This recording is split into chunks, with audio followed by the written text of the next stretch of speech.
Chanuka Sameach, and welcome to this year's Neely Chanukah Spark series, focusing on the themes of rededication and bringing light into the world. As your Neely director, it is an honor to kick off this year's Chanukah Spark series. Each night, we will be hearing from women who are Torah personalities in our community.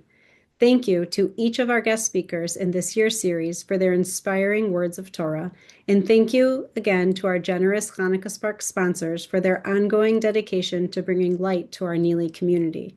Tonight, we'll be exploring the connection between the menorah of Hanukkah and the original menorah of the Mishkan in Beit HaMikdash. In Parshat Beha'alotcha, when we are first introduced to the lighting of the menorah, the Torah says, "Beha'alotcha et hanerot el mul pnei hamenorah ya'iru shiv'at hanerot." When you mount the lamps, let the 7 lamps give light at the front of the lampstand. Rashi explains that this raising up implied by the word Beha'alotcha means that the flame must rise on its own. The Kohen cannot simply touch the wick with fire until it ignites, but rather he has to bring the fire to the wick until it catches independently and continue to stand and endure on its own. The Sforno adds that each branch of the menorah channels a unique form of spiritual light. Each one was essential in contributing to the light of the whole menorah.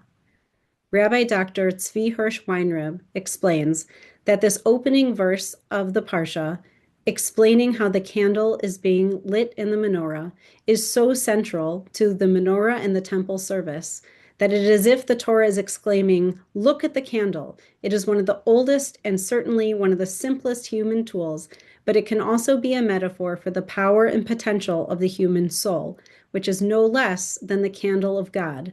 As it says in Mishlei, chapter 20, verse 27, Ner Hashem nishmat Adam, every soul in life is compared to a candle of God.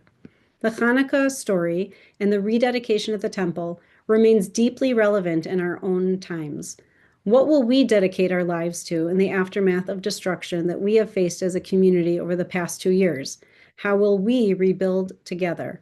I am reminded of how Rabbi Sachs describes the role of community in the home we build together.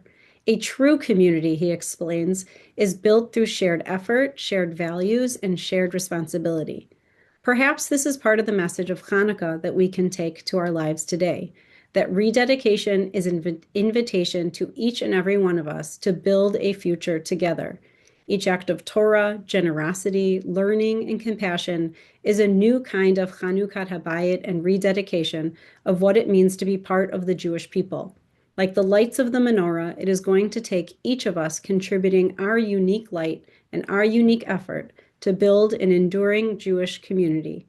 I am struck by how the theme of rededication feels all the more relevant in our lives this year. Over the past 2 years of war, we have witnessed countless examples of dedication to Am Yisrael, to Eretz Yisrael, and to the future of the Jewish people. But the real work of dedication continues. Throughout the war, we have seen the slogan reappearing, Shenihiyah Re'uyim, may we be worthy of them. May we be worthy of our brave Chayalim and their sacrifices and the brave women keeping up the home front.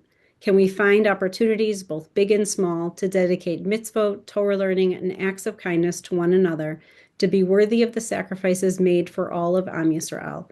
What are we willing to dedicate our lives to illuminate the future?